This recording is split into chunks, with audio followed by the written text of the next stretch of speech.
легендарный ленинградский рок-клуб. Тем, что мы играли, мы подтверждали, что мы живые. Музыканты хотят только двух вещей: аплодисментов и гонорар. Эх, где же мой лимузин? Я же рок-звезда, чуваки. Когда найдешь 3 бутылки пустые портвейна на улице, сдаешь их и покупаешь на эти деньги молоко ребенку. Иногда вообще негде было ночевать. Следом за Цоем заявляются 2 охранника. На исполнение текста каждой песни нужно было получить конкретное разрешение. Это КГБ в борьбе с ментами за меня и вступилось. В каждой компании был, по крайней мере, один человек, который писал потом всю ночь доносы. Там был секс, были какие-то наркотики, и это не было имитацией. Они за, мы против. Рок-клуб стоило бы затевать хотя бы ради вот этого момента. Привет, друзья, мы в Питере. Я на прошлой неделе в Якутске простыл, поэтому простите мне осипший голос и шапку, к тому же Питер в ноябре тоже такое. Мы на улице Рубинштейна, идем к дому 13. Если вы хоть что-то знаете про историю русского рока, вы, конечно, сразу этот адрес опознаете, потому что там в 80-е годы располагался легендарный ленинградский рок-клуб, из которого вышла значительная часть всего русского рока. Ну, достаточно назвать «Аквариум», «Кино», «Аукцион», «Алису», «ДДТ» и многие другие. Но этот выпуск не про музыку. Этот выпуск, вы не поверите, про свободу. Потому что, сейчас постараюсь объяснить, вся поздняя советская жизнь, ну, как раз 80-е, она была построена на тотальном обмане, на тотальной лжи, потому что во все лозунги, которые лежали в основе этого государства, уже никто вообще не верил. При этом люди, большинство, продолжали исполнять вот эти вот ритуалы, произносить эти фразы, голосовать, когда было надо. И вся вот эта вот система обмана, наслаивавшаяся один на другой, окончательно к 80-м годам прогнила, но при этом людей еще продолжали хватать, не пускать, некоторых сажать, выкидывать из страны и так далее, и так далее. Когда на этом фоне появлялись люди, которые что-то делали искренне, в самом делешно, веря в то, что они делают, тем более, когда эти люди были молоды, это всегда выглядело как прорыв, как такой взрыв в воде, знаете, когда брызги во всю сторону летят, лучи солнца вот через это пробиваются. Вот ровно этим и был ленинградский рок-клуб. Как сегодня скажет один из героев этого выпуска, они были свободными людьми в несвободной стране. Ну вот поэтому мы решили сделать о них выпуск. Больше голоса в мониторы, пожалуйста. Я гуляю по проспекту, мне не надо ничего. Я одел свои очки и не вижу никого. Это просто человек-легенда. Это Геннадий Зайцев. Первый, как это правильно называлось, президент, председатель Ленинградского рок-клуба. Как угодно назовите, сути это не поменяет. Это человек, который основал Ленинградский рок-клуб. В каком году все-таки? Разночтение. Легализован был не рок-клуб, а подпольный клуб братьев Зайцевых. Ваш и вашего брата? Да, моего старшего брата, собственно говоря, он и был инициатором создания клуба подпольного. С этого все и началось. Это 75-й год? Это 74-й год. 74-й год. А вы с братом кто на тот момент? Просто хиппи? Мы люди. Люди. Тем словом, которое вы произнесли, нас называли обыватели. Мы себя просто называли просто люди, которые живут так, как они считают необходимым. В Питере был Гена Зайцев, который собирал стройными рядами ленинградских хипарей, а также приезжих хипарей. Скажем, они ездили каждое лето в хиповые лагеря. И вот долгое время ходили, значит, эти ходаки из волосатого народа. Я думаю, они в первую очередь, естественно, шли в комсомол, может быть, в горком партии. Они долбили это в течение 15 лет, объясняя комсомолу, что это будет полезно, это будет хорошая активность. Я один раз говорил, по-моему, с тогдашним председателем горкома комсомола города Ленинграда и, может быть, председателем, может быть, его заместителем каким-то, принес такую бумагу, подписанную там всеми музыкантами. Он был чрезвычайно нагл, он был чрезвычайно покровительственно сверху смотрел, объяснил, почему это невозможно, потому что эта музыка, которую мы играем, это не заслуживает названия музыкой и все остальное. Вел себя, был такой откормленный, жирный. И под конец спросил, можно я у вас спрошу, или у тебя? Я у тебя хочу спросить. Вот у тебя же голоса нет, музыки нет, ты ничего не умеешь. Почему же тебя слушают? Что вы ответили? Ну, простите уж, это, наверное, нужно спрашивать у народа, а не у меня. Я по ходу объясню более молодым аудиториям, кто не застал ни комсомола, ни горкома, ни КГБ, что тогда нельзя было просто устроить тусовку музыкальную и превратить ее в какой-то клуб. Это было совершенно невозможно. То есть это все было идеологически чуждо. Нужно было получать разрешение вообще чуть ли не из ЦК партии, которая реально управляла страной, как сейчас администрация президента. Но в отличие от нынешней администрации, у ЦК было намного больше власти. Да. И интернета не было. Да. Кстати, да и мобильных телефонов не было вообще Страшное было время. Жизнь была какая-то пещерная. Тем не менее, в этой жизни происходили всякие интересные и удивительные вещи. И вот в конце концов, я так думаю, это произошло где-то в самом конце 80-го, начале 81-го года, в Ленинграде было разрешено создание этого самого рок-клуба. Мы с вами отлично знаем, что сейчас уже больше половины людей заходят в интернет с помощью смартфона. Мы в редакции тоже это видим по нашей статистике в YouTube. Прямо видно, как смотрение с больших стационарных компов неуклонно снижается. Неудивительно, потому что со смартфона сейчас можно делать что угодно, не только смотреть видео, но и, например, вести банковские дела. Хороший пример мобильного банка – Дело Банк. Причем даже не хороший, а лучший. Это доказано консалтинговым агентством Marks Web. Оно провело исследование и доказало, что в 2019 году у Дело Банка лучшее приложение среди банков для бизнеса. Я покажу, как это работает. Ну, про то, что здесь можно переводить деньги, я даже упоминать не буду. Но вот приятно, что, например, не выходя из приложения, можно проверять контрагентов. А еще здесь чат с менеджерами банка, которые помогут решить любую проблему. Еще можно сделать шаблоны операций, проводить их в 2 клика. И, что важно, все платежи идут круглосуточно, то есть не надо ждать утра или понедельника. Убедиться в этом вы можете сами прямо сейчас, скачав приложение. У него есть демо-версия. Переходите по ссылке в описании и открывайте счет. В 1977 году было постановление ЦК КПСС о работе с творческой молодежью. Понятно, что не старички ЦК КПСС пишут подобные постановления. Анализировалась, видимо, ситуация в молодежной среде людей, которые занимаются каким-то искусством. Копится недовольство, нет социальных лифтов. Поэтому, когда дискуссии идут о том, кто создавал рок-клуб, мы сами или комитет, я думаю, время создавал. Это движение с обеих сторон. С одной стороны, музыканты хотят какой-то легализации. Музыканты хотят только 2 вещей. Они хотят аплодисментов и гонораров. Чем ближе к этим проявлениям, тем лучше. Власть тоже хочет присматривать, что там у них происходит. Ну, пускай играют, будем за ними присматривать. Вот и появился такой феномен. Это было как раз зимой, в самом начале 81 года. Я тогда заехал в город Ленинград и жил у Бори Гребенщикова дома на Алтайской улице. И вот в какой-то вечерок мне Боря вдруг выдает несколько распечатанных листков бумаги и говорит: на, почитай, посмеешься. Значит, это называлось «Устав Ленинградского рок-клуба». И надо сказать, что это была абсолютно такая кондовейшая, махровая, бюрократическая бумага, написанная казенным языком, там, с целью воспитания, улучшения, советской молодежи. Там, в общем, абсолютно такая вот штампованная какая-то комсомольская писулька. Но там вместо, скажем, досугового центра советской молодежи там стояло «Рок-клуб». Не помню совершенно, даже не мог понять, где он мог у меня останавливаться.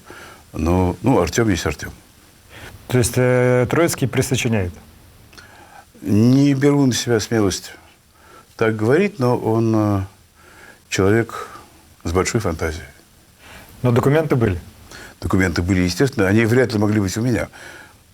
Потому что кто бы мне их давал? Устав писали мы с братом в 1974 году нашего клуба. И когда я его показал остальным музыкантам и в дальнейшем совету, то, собственно говоря, он был подкорректирован процентов на 15 и принят в том виде, в котором он существовал с 1974 года. Более того, название, которое носил наш подпольный клуб, клуб любителей музыки, оно сохранилось. К нему прибавилось только слово «ленинградский». Ленинградский клуб любителей музыки. Под таким названием можно увидеть на всех билетах пригласительных на концерты. То есть рок-клуба не было юридически, был именно клуб любителей музыки? Клуб любителей музыки, да. Мы всеми силами старались ввести слово «рок». В конце концов, это удалось, но не сразу. Где-то в конце 81-го, в начале 82-го года.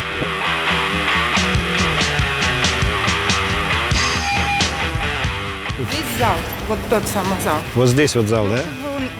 Вот это все пространство, это зал. Кто это идет, сметая все на своем пути? Кто одет в цветную рубашку и грязные носки?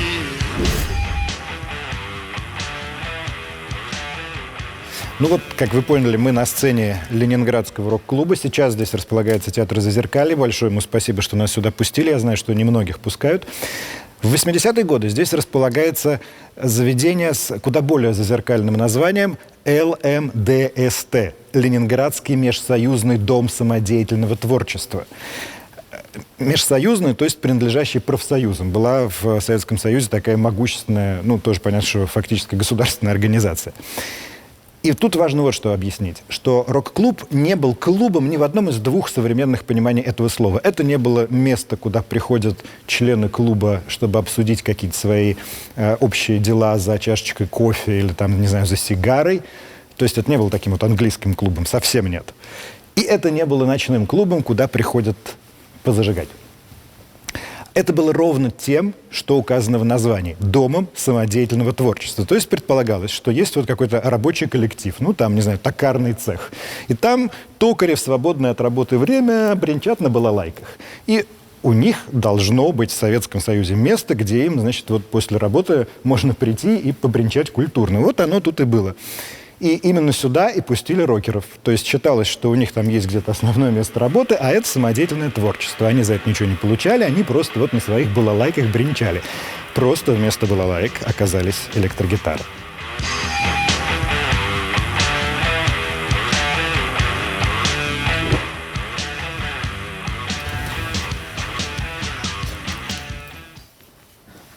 Это лежит здесь. Я похож на рокера?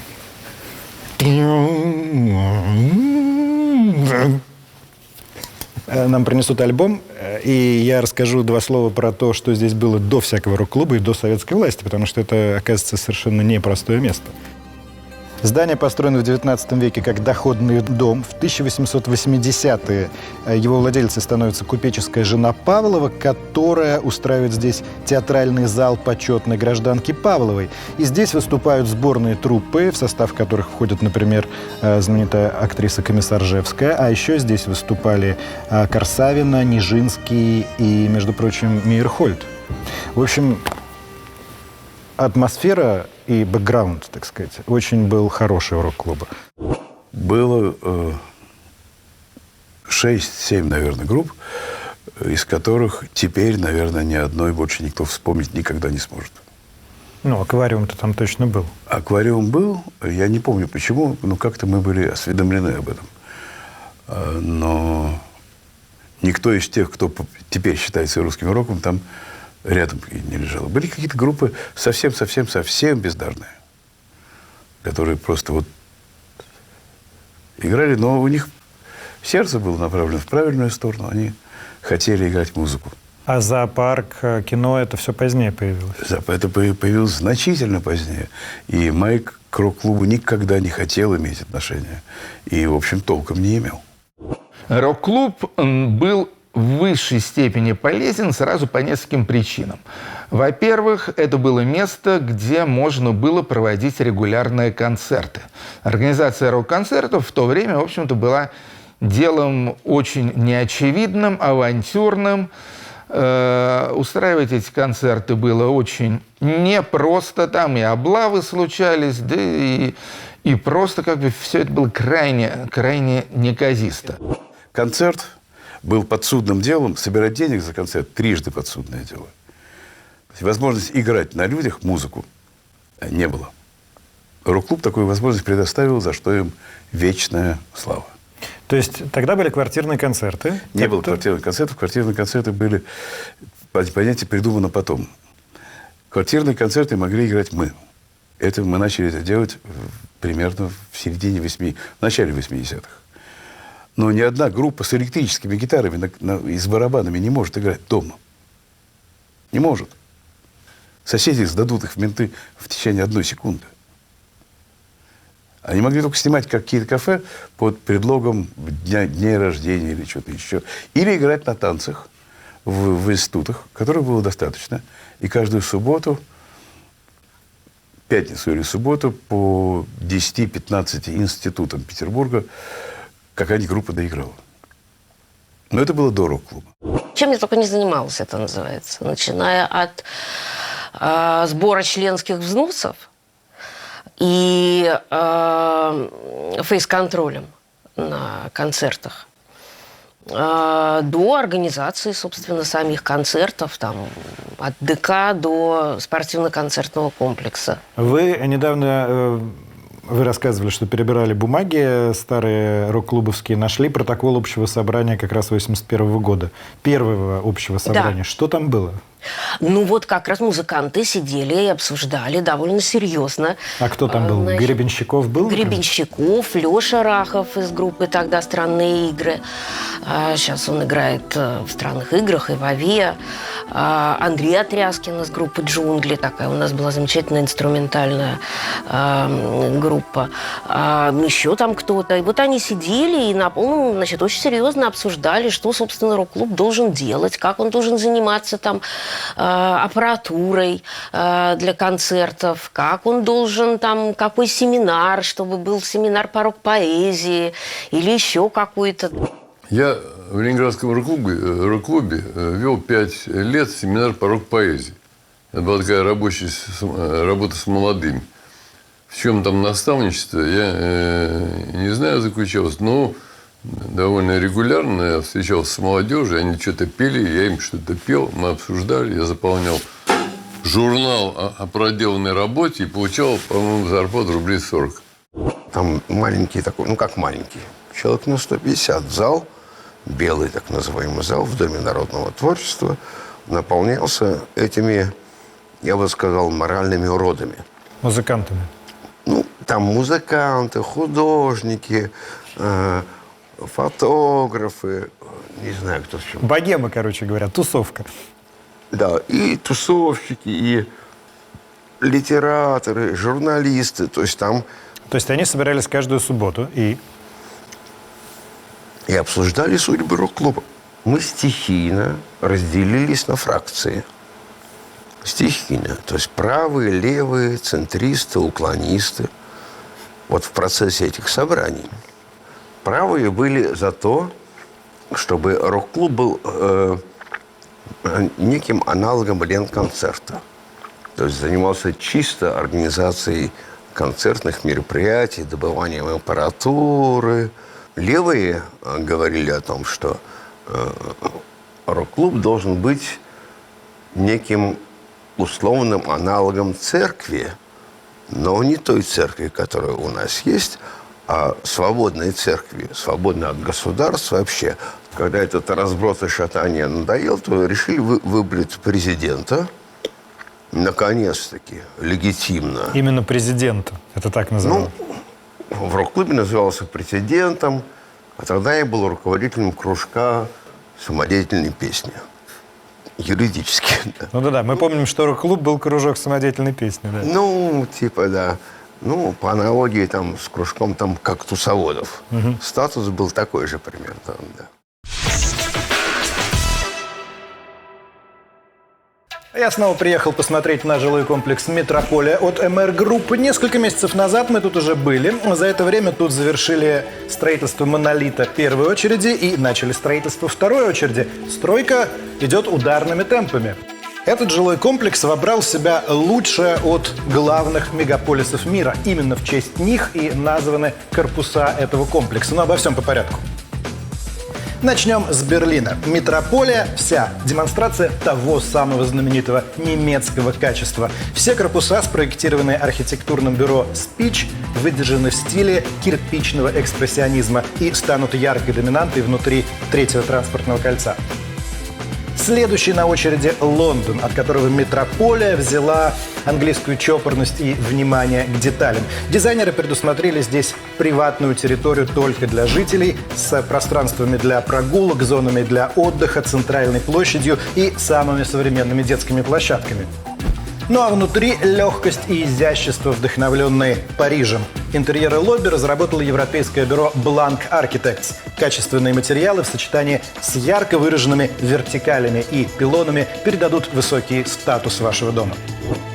Токио. Быстрый и супермобильный. У вас не возникнет никаких проблем с тем, чтобы выехать отсюда куда угодно. Всего в 5 минутах ходьбы станция метро Волгоградский проспект, а всего в 2 минутах станция МЦК Угрешская.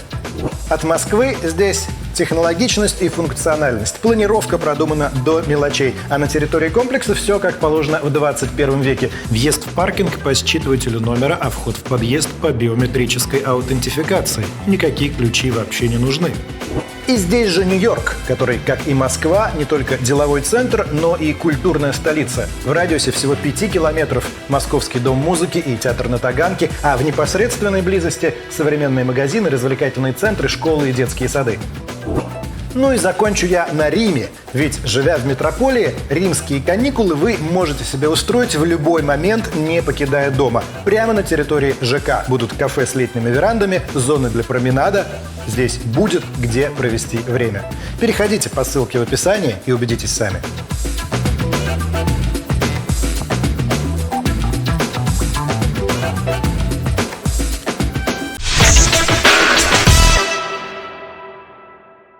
Кого принимали, а кого не принимали в рок-клуб? Как это происходило? Ну, группа Алиса, например, которая была недавно принята в рок-клуб, создавал ее не Костя Кинчев, а другой Слава Задери. Это была начинающая группа, которая там ветировалась вокруг нашего начальства. Им было указать сходить в магазин и принести 4 бутылки вина. Создатель группы Алиса побежал за этим вином, после чего ответственная комиссия прослушала программу и приняла группу Алисы в рок-клуб. Это вообще было довольно неформально. Это не как прием в Союзе писателей. Пытались, конечно, так изображать из себя руководство, но совсем плохих не принимали. Я жил в Москве, но я в Питер очень часто наезжал. У меня много уже друзей было в Питере. В частности, Андрей Забулдовский, бит-квартет «Секрет», с которым мы дружили, который вообще, в принципе, очень много мне дал в плане по входу вообще вот в питерскую тусу музыкальную. Вот. А чем она отличалась от московской? А московская, она была несколько... В Москве лучше все играли, больше проходили школу ресторанную. И, соответственно, с большим стремлением и тенденцией к филармонии. То есть считалось, что ты в козырях, если тебя взяли в какую-то филармонию, что ты, так сказать, получил тарификацию и встал на ставку. А в Питере был чистый рок-н-ролл, и ты это делал, потому что ты ничем другим заниматься не хотел. Вы рассказывали, что пришла как-то группа хард-рокеров, где на бас-гитаре играл Дмитрий Медведев. И их не приняли. Ну, это некоторая легенда. Ходят такие слухи. Я думаю, что Дмитрию Медведеву сильно повезло. Иначе бы он, во-первых, не стал бы скорее звездой, с расстройства запил бы и умер. А так имеет хороший... Ну, с горя. Многие музыканты уже покинули этот мир. А так имеет хорошую работу. Рок-клуб создавали музыканты старших поколений, да, которые уже, в общем, были, ну, как бы на вот этом, на подпольном сессионном уровне уже как-то известны, состоялись. То есть это там, «Миф», «Россияне», «Зеркало». Потом эти музыканты вдруг быстро очень поняли, что рок-клуб-то для них ничего, собственно, сделать не может, по большому счету. Потому что им уже надо было, извините, работа какая-то профессиональная, да. Ну и, в общем, какие-то выходы на следующий уровень. Потом эти люди как-то постепенно начали отсеиваться, там, да, уходить. Там. Достали из подвалов, можно сказать, из всяких школьных этих самых подростковых клубов. Стали появляться ребята, которые что-то там придумывали, но у них никогда не хватало профессионализма, опыта и, как бы скажем, места, где бы себя предъявить. Потому что до этого же единственное место самореализации для вот этих подпольных групп были танцы. Каких-то, либо в городе, а большей частью в области. Там, да, и мы ездили по каким-то всяким, знаете, там, деревня Борисова Грива, и в местном клубе играет совершенно потрясающая группа. И вот мы туда едем, рискуя получить по морде от местных гопников. Ну, всяко бывало, да. А вы едете, чтобы послушать, что да, играет? чтобы послушать, что играет. А когда появился рок-клуб, это можно было делать на площадке рок-клуба? Да. Тут как раз вот я как раз очень четко понимал, потому что почти всегда было ясно, что вот этой группы есть будущее, а вот у другой группы, которая на том же вечере, на той же аппаратуре точно так же играет, ну, будущее проблематично. Постой, не уходи, мы ждали лета, пришла зима, мы заходили в дома, но в домах шел снег. Я слышал, что первое прослушивание группы «Кино» так себе не все поняли. Что... Ну, во-первых, мы прослушали не группу «Кино», мы прослушали еще группу «Гарина Гиперболоиды». Вот. И уже было понятно, что играть они, конечно, не умеют. Они так и не выучились, если уж быть точным. Но они потрясающе пели втроем. Витька был один из немногих, кто что-то сам писал и еще имел, без сомнения, музыкальные какие-то способности. Как-то раз они подошли ко мне в электричке и сказали, что вот можно ли песню мне спеть. Они спели мне 2 песни, прямо там же в электричке. Одна была никакая, и она была забыта. Вторая была «Мои друзья идут по жизни маршем». Мои друзья всегда идут по жизни маршем. Этот шедевр был такой силы, что такого я еще не слышал на русском языке. И после чего мы договорились общаться. Через буквально 2 или 3 недели они позвали меня на какую-то пьянку, по-моему, дома у Пиночета. Витька позвал меня на кухню, и они с Рыбой сели и спели мне подряд 6 или 7 песен, которые они дописали, написали, подготовили. И это был готовый альбом 45, практически. И у меня отвисла челюсть, потому что такого я в жизни больше никогда не встречал. Это была абсолютная фантастика. Я позвонил Тропиле, сказал, что Андрюшка, нужно записывать их, потому что это гениальная группа. Когда мы записали этот первый альбом 45, как-то мы договорились в рок-клубе, что нужно будет их выпустить на сцену. И Витя с Рыбой, мы срепетировали, по-моему, 2-3 песни, играли под драм-машинку советскую, ужасную, такой гроб был. И таким образом произошло первое выступление группы «Кино» в рок-клубе. Я помню, на сцену вышел монгол в жабо, так он сказал, запел что-то нечеловеческим голосом, ничего не слышно, потому что аппаратура плохая. Рядом на тонких ножках в носках дергался Славянин Рыбин. Из-за кулис выглядывал Борис Гребенщиков с каким-то большим барабаном, что-то бум-бум. Ну и на гитаре, которая у меня здесь есть в коллекции, Михаил Васильев, он же Фан, подыгрывал, потому что первый состав группы «Кино» был некомплектный. Музыканты «Аквариум» помогали. Это не вызвало никакого интереса у зрителей. Народ потянулся в буфет, где продавали пиво, и сказать о том, что это будет явление такой запредельной популярности, было невозможно. Там еще был такой принцип в этом помещении Дома народного творчества. Там работал буфет, где продавалось пиво. И тогда это называлось голосование ногами. То есть, если буфет полон, значит, исполнитель не интересен. Значит, исполнитель не интересен. Если буфет пуст, я уж потом научился определять этим механизмом, да, чуть попозже, да. Если буфет пуст, значит, там это что-то заслуживает какого-то И что было внимания. на выступлении Цоя? Буфет был полон. А когда вы поняли, что Цой – это что-то серьезное? Не люблю я про него говорить. Почему? Потому что сказано уже там тысячи и тысячи раз всякое. Но когда мы лежа на моей кухне, маленькой кухоньке, лежа на спине, там, значит, он мне спел группу «Крови», я подумал, что, наверное, что-то в этом есть. Группа крови на рукаве, мой порядковый номер на рукаве. Пожелай мне удачи в бою. Это анкета о вступлении в рок-клуб. Оригинал, собственноручно заполненная Гребенщиковым Борисом Борисовичем в 1981 году. Первый же пункт очень интересный. Вот, посмотри. Род вашей деятельности – музыкант.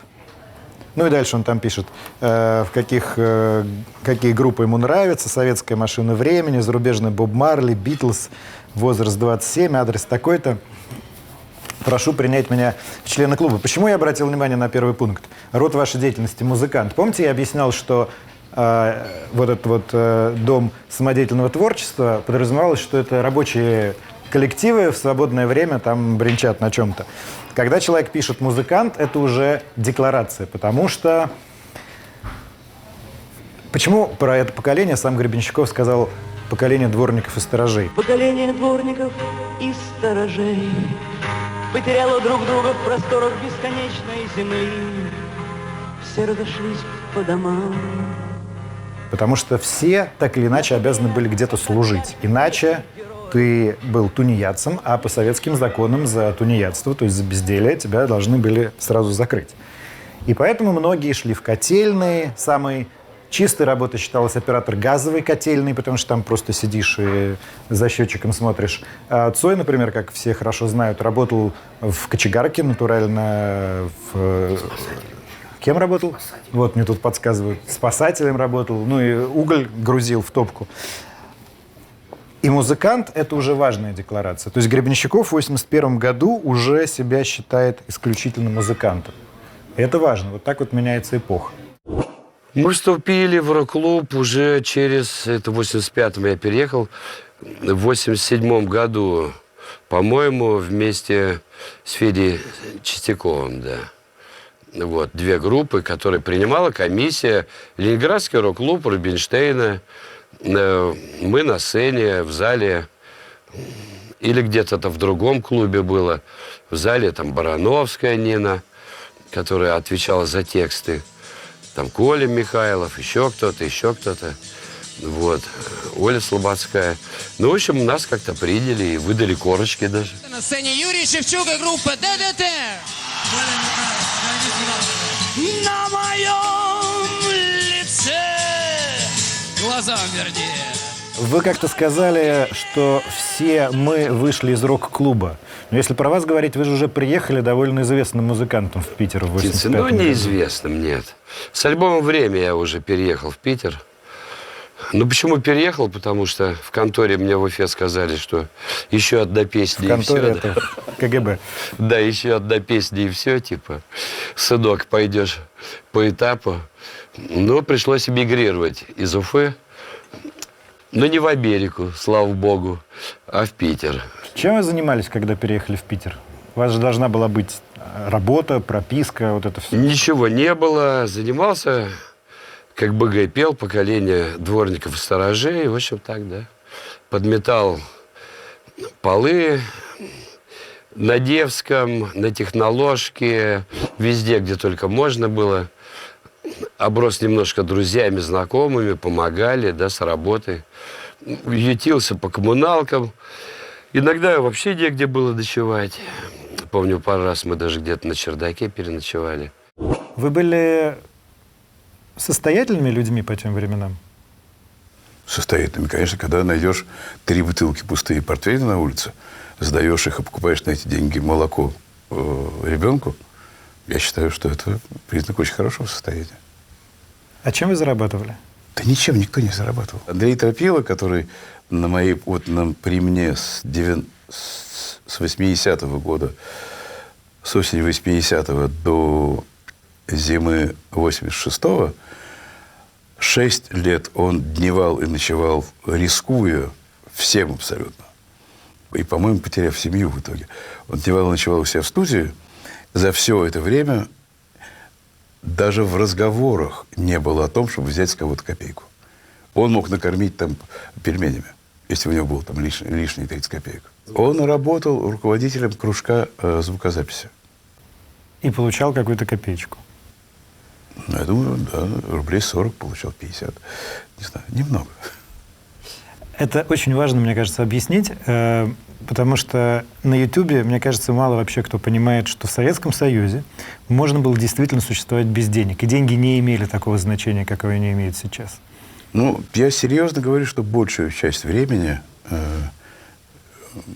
в середине 80-х, то есть я получал 40 рублей на работе сторожа, 40 или 50, то легко понять, что на эти деньги прожить невозможно. Поэтому сдача бутылок была реальным способом приобретения капитала. То есть за день можно было набрать рублей 5-6. Да, это была эпоха, совсем не про деньги, причем в этом даже не было никакой позы. То есть вот не было такого, вот, мы такие благородные, бедные, но честные. Нет, в общем-то, как бы деньги вообще оставались за скобками. Деньги нужны были только на выпивку, отчасти, естественно, и на еду тоже.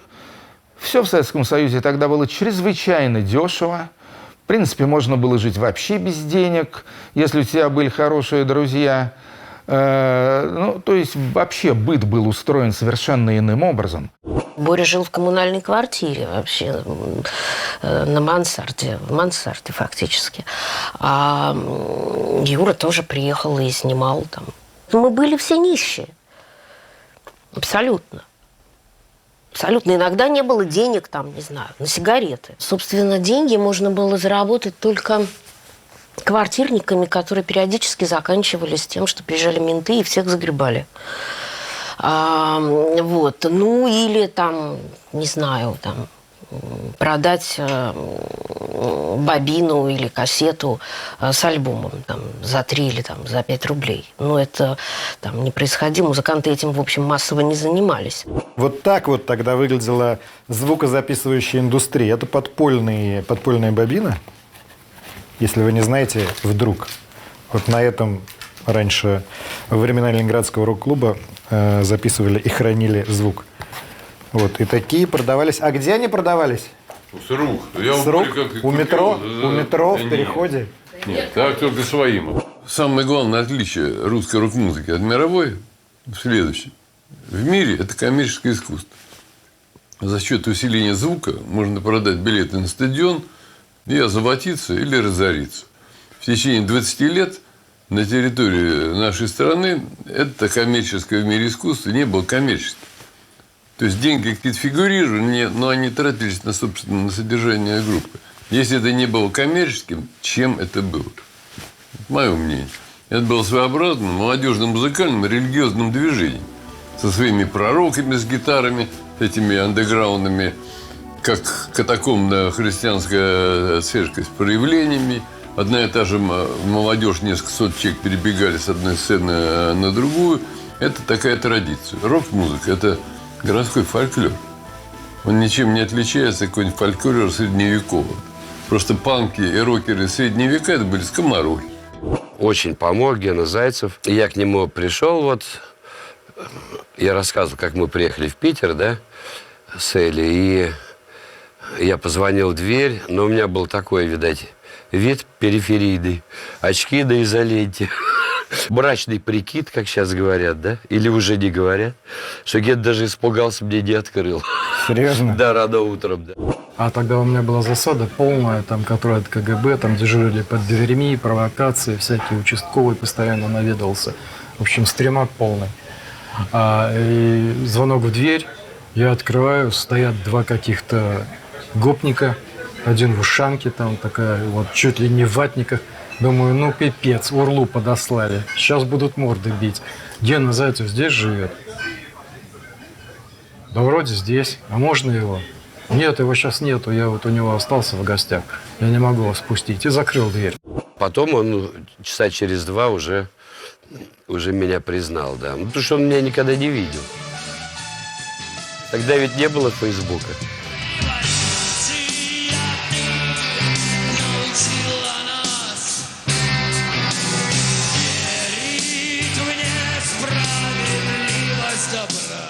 Насколько важен протест был в Ленинградском рок-клубе? А там было очень просто. Тогда был лозунг «Они за, мы против». Мы против, они за. Все. То есть протест был основным? Он о нем даже никто не говорил. Старик, он просто был, и все. Но это и протест был, может быть, не совсем даже политический.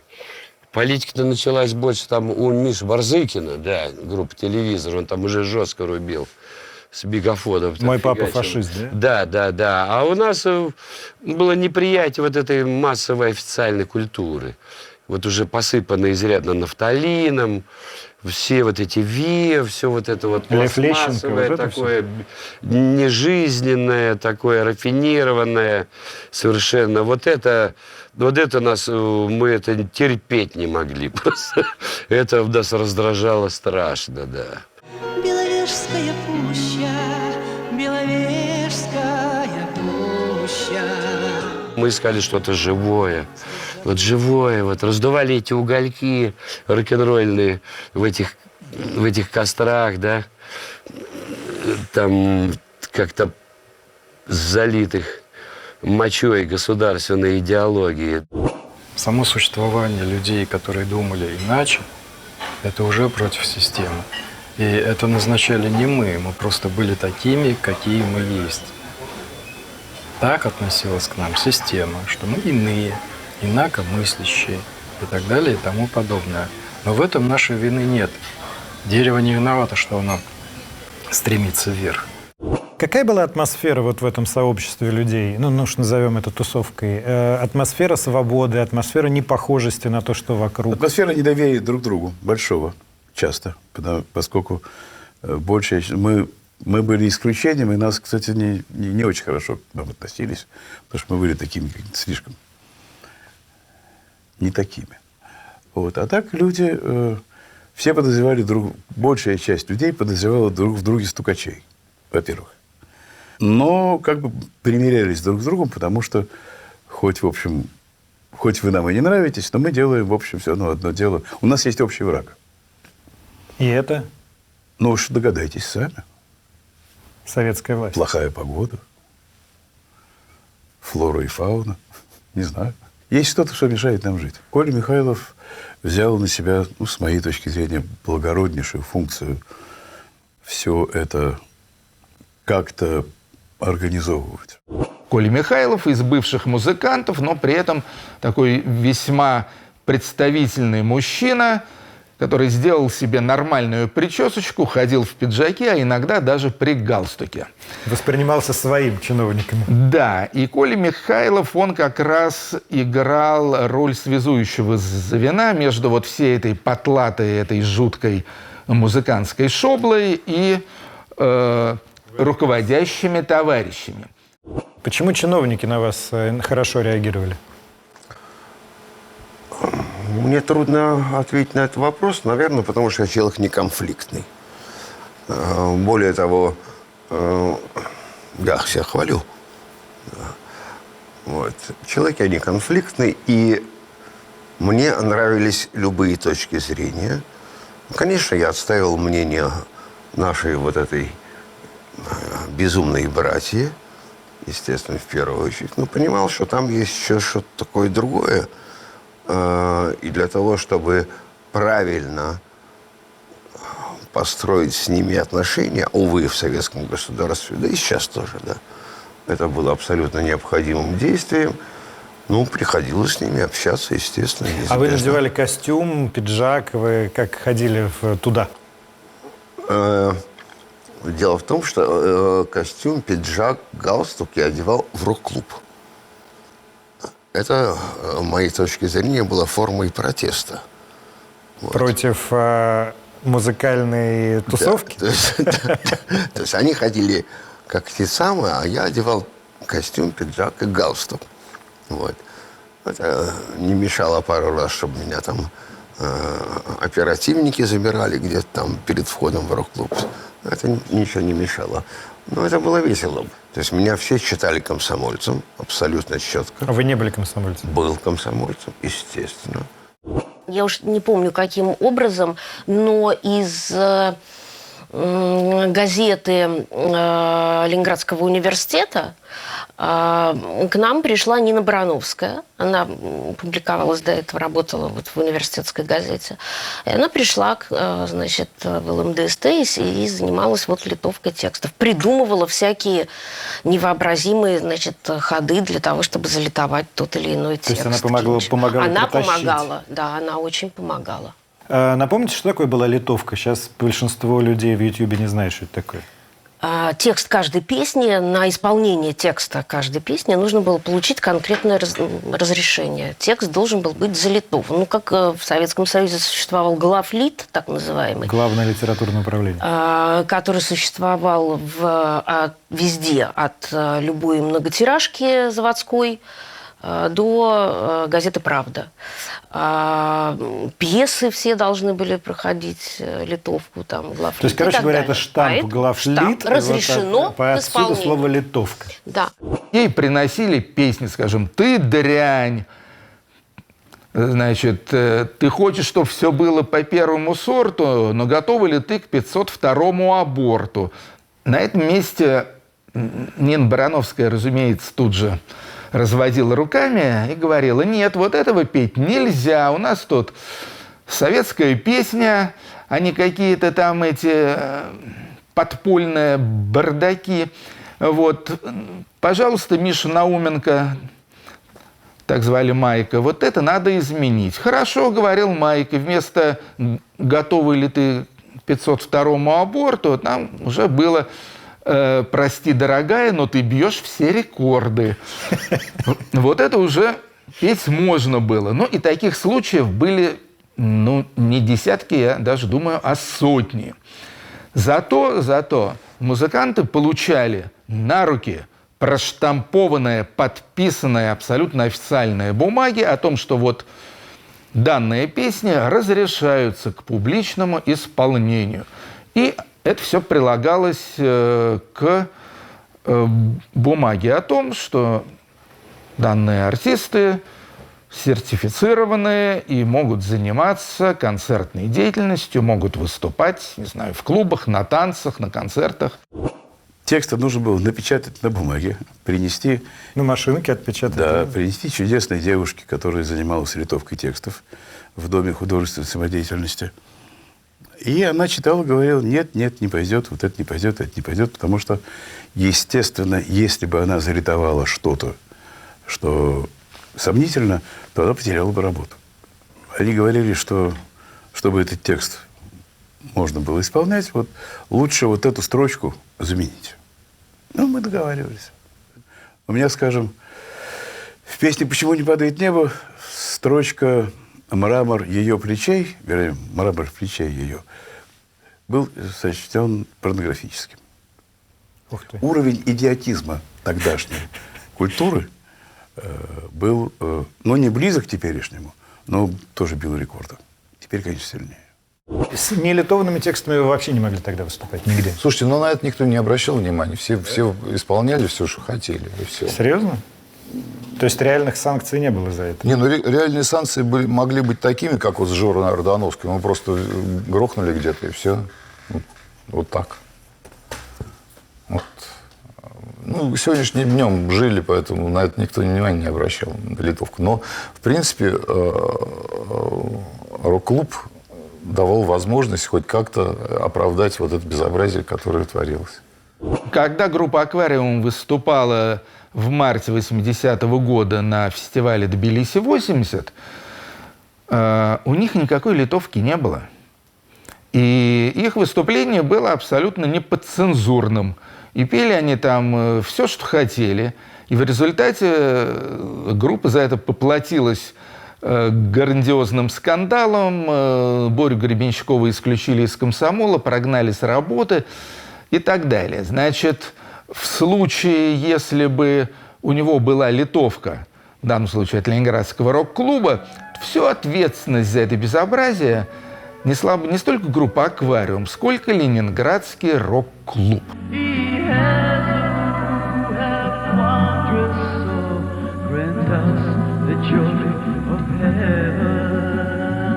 Мало того, что они разнузданно вели себя на сцене, ужас какой. Устраивали имитации половых актов там, с виолончелями там, и с прочей всякой ерундой. Да. Но это было забавно, это было хорошее время. Однажды я помню замечательное собрание рок-клуба летом, наверное, 83-го года, может, 82-го, да? Когда у меня прямо дома, прямо во дворе у моей парадной, была выездная сессия рок-клуба, на которой нас исключили из рок-клуба за то, что мы давали не авторизованные концерты. Вас исключили из рок-клуба. За Архангельск, да? Вот я тоже не... За то, что мы съездили в Архангельск как-то не по линии рок-клуба. Или без бумаги. Но ненадолго. Потом обратно По-моему, до осени. Нет, ну были же нет. какие-то вещи, которые чуть не могли пройти. Вот там Ну, вот, текст я сейчас Барзыкина, объясню. твой да, папа фашист. Твой папа фашист. Смотри на меня так, я знаю точно, просто фашист. Да, в 86 году во время фестиваля в Доканевской эту песню как бы к исполнению не разрешили, потому что мы понимали, что это будет грандиозный скандал, потому что жюри, среди членов жюри на фестивале, значит, обязательно должны были быть представители Союза композиторов, Союза писателей, Управления культуры города Ленинграда, обкома комсомола города Ленинграда, значит, и мы понимали, что это будет скандал. И просили Мишку не петь. Он спел. Ну и ничего. Ну, поорали, поскандалили, значит, поорали там, значит, в кабинете, где заседало жюри друг на друга, значит, формально запретили там, по-моему, Мишке на 3 года, ну, телевизору, значит, 3 года, значит, играть. Ну, это была такая, в общем, формальность. Ну, конечно, он тоже обиделся, что какого черта вы, значит, это, мне там, значит, запрещаете. Но это было не так страшно. У вас есть ударная совершенно песня «Милиционер» по Фрейду оговорка. «Милиционер в рок-клубе», да. Администрация прекратит концерт. Ребята, нам осталось всего 2 вещи. Так, следующая песня посвящается как раз органам охраны правопорядка.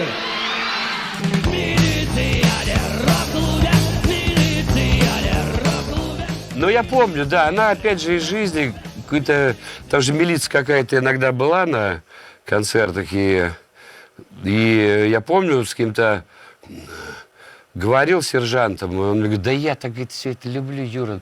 Да блин, да вот меня в наряд сюда поставили, но я сам напросился, чтобы концерт посмотреть. Да, это в тексте Костя есть, да. Кинчева, вот, блин, БГ увидеть живьем. И ну, я видел душу под фуражкой, ну что, это же все же люди. И вот это вот, по-моему, в песне я и попытался передать, что... А это же мента слова.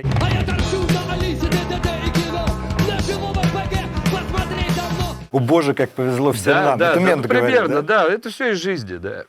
Да. То есть натурально менты, которые там были, они вам говорили, да. что... Ну, не все, наверное, но многие, да.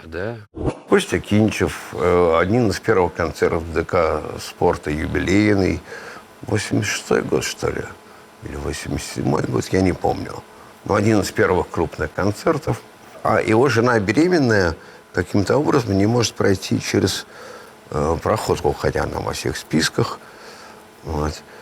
Ну, ее не пускают. В общем, Костя выбежал ее там с компании, вытащил ее оттуда из этой ментовской компании, соответственно. Разозлился, ну и со сцены сказал, перед какой-то из песен, сказал, что ну, менты и прочие гады. Вот. Ну, конечно, менты обиделись. Гады, наверное, тоже обиделись. Вот. И потом уже появилась статья в «Смене», там, Алиса с косой челкой, что типа он там... Что он фюрер, да? Вот фюрер, там честь отдавал и так далее. Это все фигня.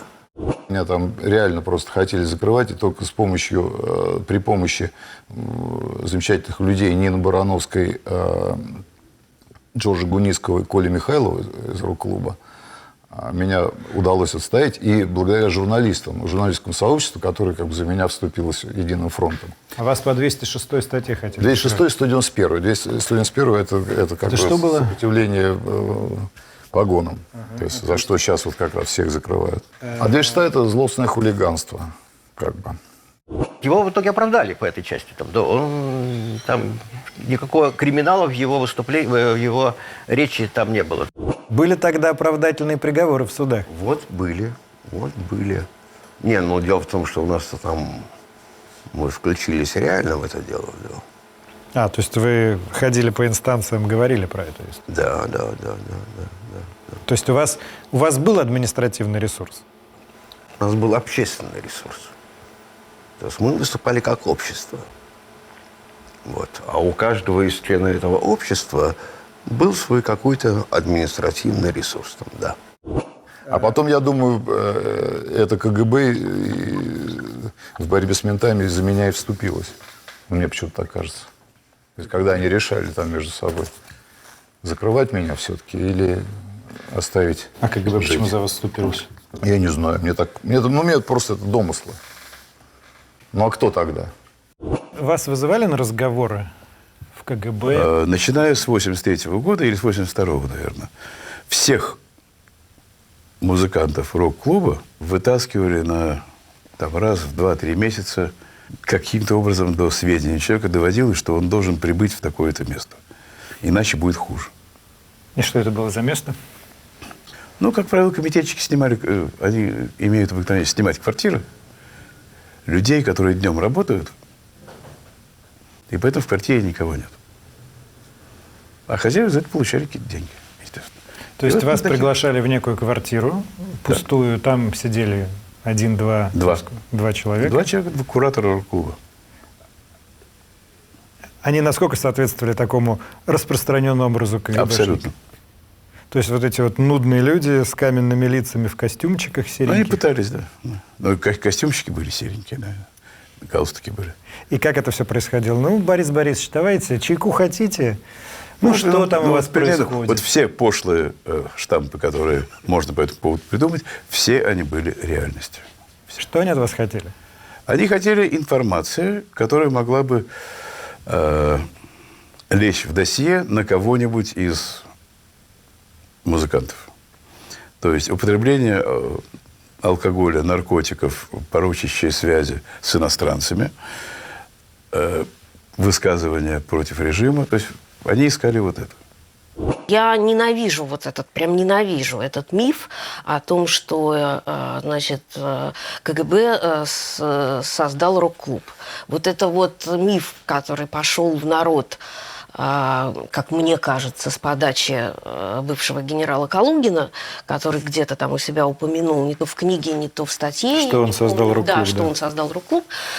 Значит, вот пусть ему и кается, конечно, это не так. Ну да, это просто совпало. Они думали, что они смогут контролировать, а музыкантам это было нужно для того, чтобы действительно легализоваться и иметь возможность играть.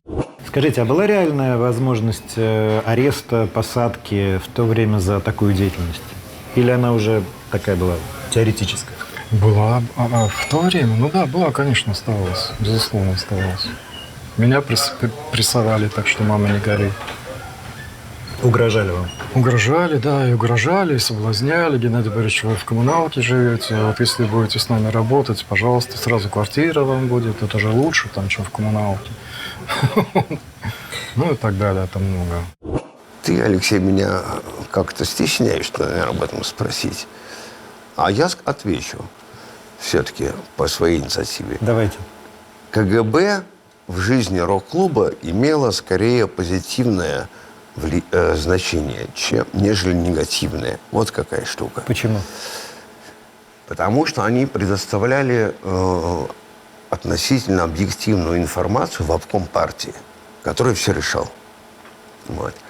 Потому что там комсомольцы предоставляли свою информацию, менты предоставляли свою информацию, а КГБ свою. Вот. И больше верили информации вот как раз КГБшников. А она была более-менее лояльна к вам? Да. Эта информация? Да. То есть она была КГБ. более-менее лояльной. Вот. Почему? Потому что они как раз, все они выпускники университетов, вот этого 5-го тогда существовавшего отделения. Там, кто философии, кто филологии. То есть люди не идиоты, но попавшие вот в тенетаж, называется, вот этой структуры, они понимали, что происходит. Вот. Они выполняли свой там служебный долг. Им приходилось это делать. Но они понимали. И поэтому не то, что они нас защищали, они просто предоставляли относительно объективную информацию о том, что не надо... выглядело примерно так. Если мы их всех сейчас разгоним, то мы устанем их потом по подвалам разыскивать. А как вам кажется, этим людям, хотя бы кому-то из них нравилась ваша музыка? Нет. Думаю, что нет. То есть для них это было бизнес, ничего личного? Совершенно верно.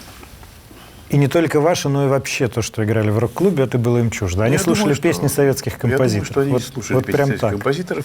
А вообще, может быть, даже вообще музыку не любили и не знали о ней. А стукачи – это насколько серьезная была угроза тогда? В каждой компании, собиравшейся пить чай или другие легкие напитки, непременно был, по крайней мере, один человек, который писал потом всю ночь доносы. Вам положено на газоне?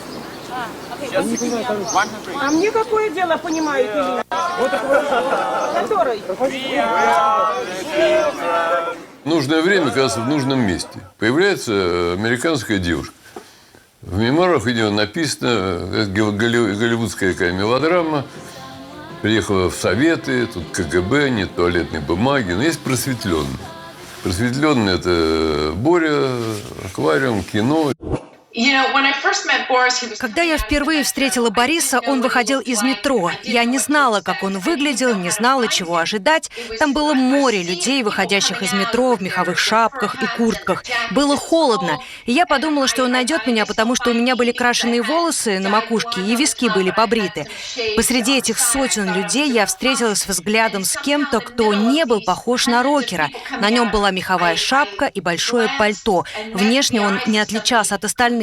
Но в ту минуту, когда я увидела его глаза, энергия взорвалась в моем теле. Я поняла, что это был он. И каким-то образом я почувствовала, что этот человек изменит мою жизнь. Технологичная страна Соединенных Штатов делает подарки. Вот у меня тут пару подарков на стенах висит. Алисе бас-гитару, БГ бас-гитару, кеды даже Боре подарила. В общем, начинают дружить. Певица слабенькая. Кто бы с ней стал общаться за океаном? Никто. А тут самые ведущие. Внезапно в свет вышел Виктор. Он стоял очень прямо, слегка повернув голову и наклонив подбородок. Я подумала: вау, это сила. Потом он начал петь своим глубоким голосом, и я сразу же была шокирована. Я не понимала лирики, но было забавно замечать, что этих песен был крючок, похожий на западную песню. Часть песни, которая повторяется, которая проникает в твою голову. Я помню, как сидела на концерте и в какой-то момент, не зная языка, начала петь.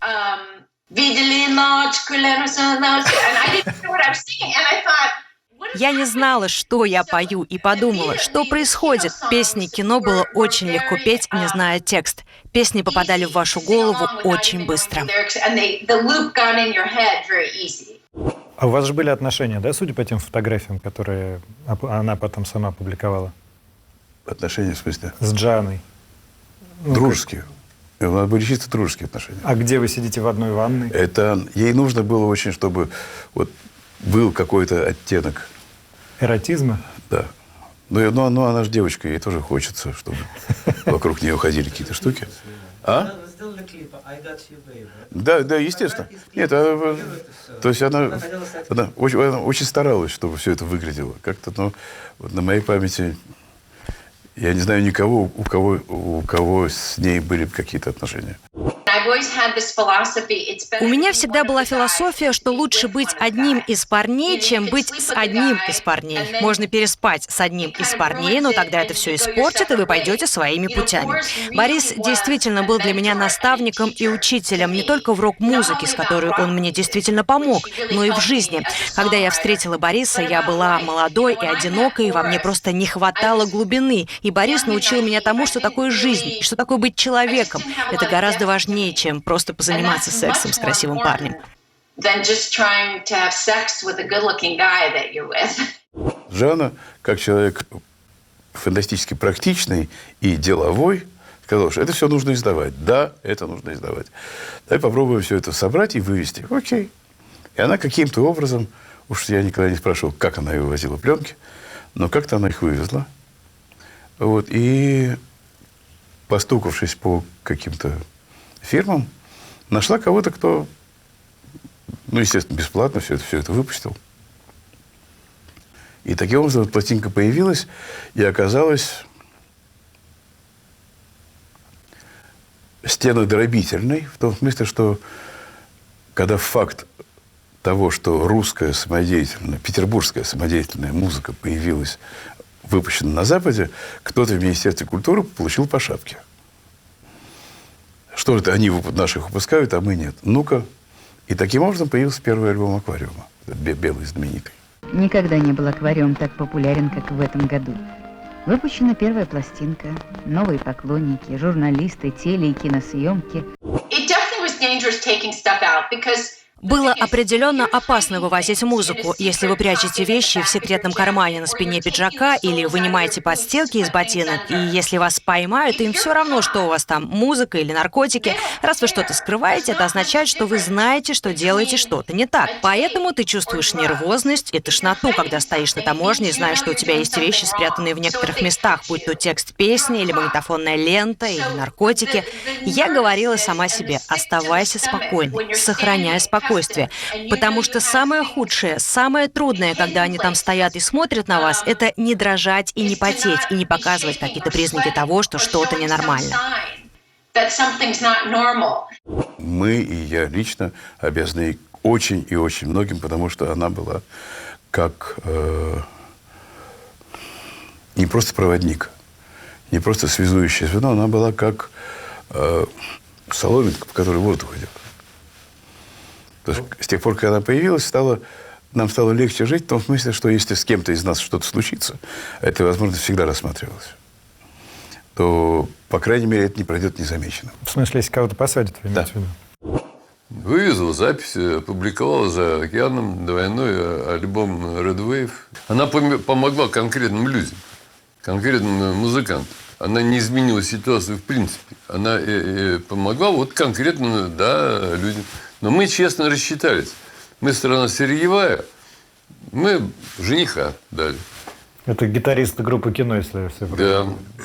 Правда, как-то за кадром остается, что она довольно быстро с ним развелась и нашла себе другого музыканта, московского уже, московского барабанщика. У нее ребенок не от нашего. Но «Кино» как-то красивее звучит. «Кино», «Любовь». Потому что в книге мемуаров финал – это такой хэппи-энд, долгое описание свадьбы, подвенечного платья и так далее.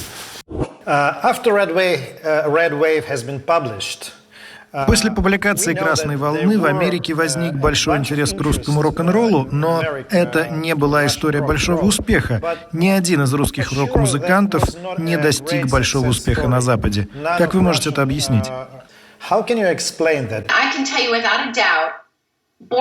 Я могу вам сказать, что Борис мог без сомнения иметь хорошую карьеру на Западе. Я сочиняла песни со многими моими русскими друзьями, но Борис был единственным, с кем я писала тексты песен, потому что Борис так же хорош в английском, как и русском.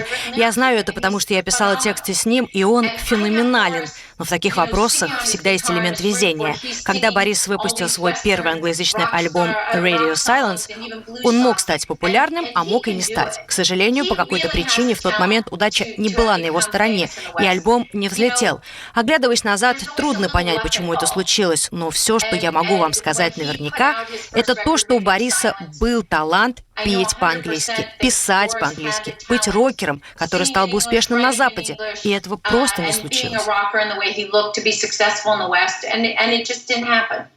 Да плагиатели все. Ну как? Ну, конечно, но это настолько... Все-таки рок-н-ролл, она, конечно, world music, наверное, да, часть его. Ну и, конечно, это все нас заводило. И хотелось, ну, многого не понимали, не осмысливали. Хотелось играть на таком же уровне, в таком же качестве, как это играли в Британии. Переводились тексты некоторыми, не будем тыкать пальцем. Потом переводились на русский язык. И все это прекрасно пелось, да. Тематика песен. Ну вот Майк, я считаю, что он вообще, я уже об этом говорил, он как Пушкин. Если Пушкина звали французом, и он придал русскому языку вот эту некую французскую легкость, такую, да, и то Майк, вот он ввел вот эту британскую рок-н-ролльную легкость в русский язык. Его первый альбом меня потрясли именно легкостью. Он изобрел русский рок-н-ролл, вот эту рок-н-ролльную речь. Я сижу в сортире и читаю Роллинг Стоун, веничка на кухне разливает самогон.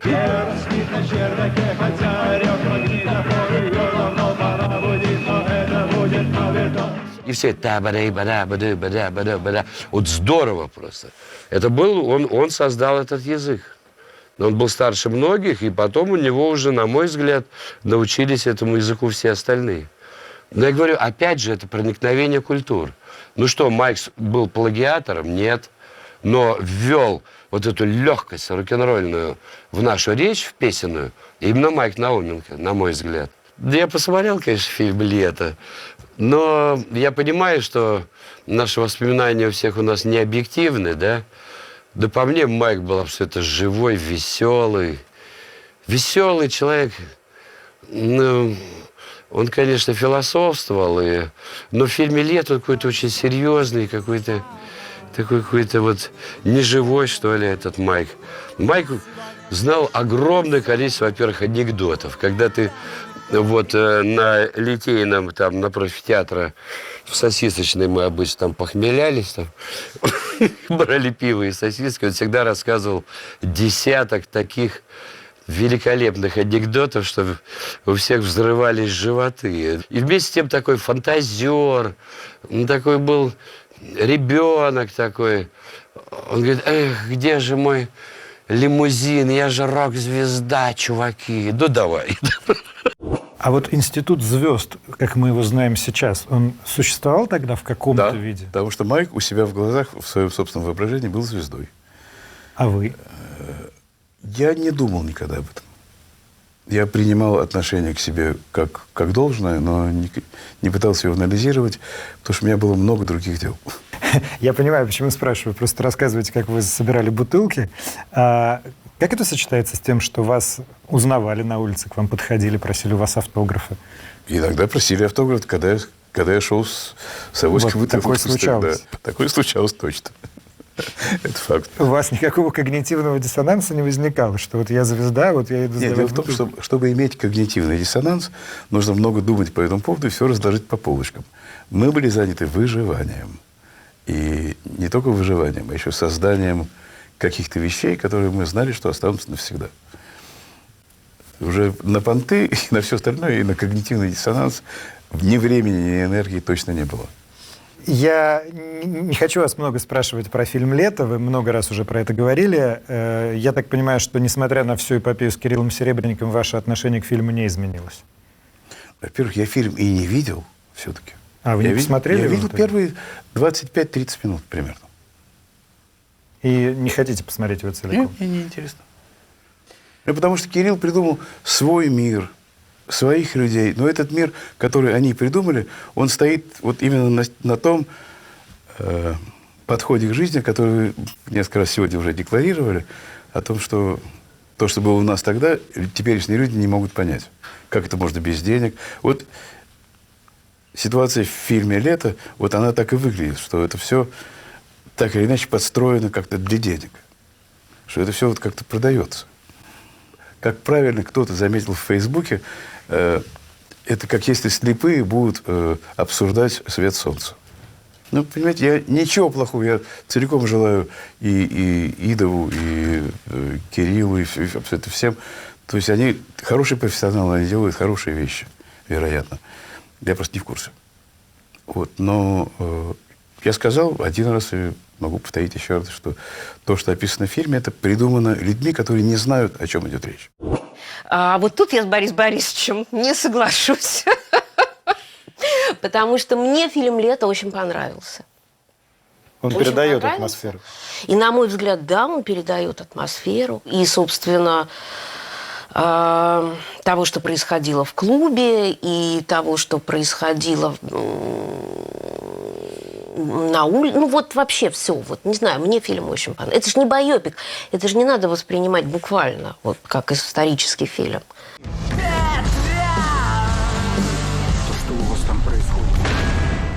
А купить билет нельзя было на концерт? Нет, естественно. Они же любители. Любитель не имел права То есть их просто раздавали через... Их не раздавали, их было невозможно достать. Они предназначались для членов клуба, насколько я понимаю. И какая-то часть уходила, не знаю, там, в профсоюзы. То есть для членов профсоюза? Ну, типа того, да. Естественно, все это было... Как выглядел пригласительный билет? Просто вот такой маленький картонный пропуск. Типичный советский, на плохой бумаге, такой желтый, голубой краской напечатанный. Ажиотаж на входе в рок-клуб был сравним с тем, что там сейчас в ночные клубы происходит на входе? Там фейс-контроль, вот это вот все, своих пропускаем? Нет, это все-таки была совсем другая история. Это по количеству людей, ну, наверное, можно сравнить с какими-то клубами, да. Я прекрасно помню этот концерт вот 1 октября 1983 года, ну, на входе, наверное, стоял человек 50. Вот так вот. И они стояли, и было непонятно, у них есть... я же никого не знал, у них есть проходки или нет. Но потом я вдруг увидел знакомого мне вот тогда, значит, Лешу Вишню, который был уже известным звукооператором и переписчиком западной музыки. Он, по-моему, шел с паяльником так вот на перевес. Его, естественно, пропустили, потому что как же, паяльник же горячий, да? А кто-то шел с гитарой, с чьей-то, например, как будто бы он музыкант.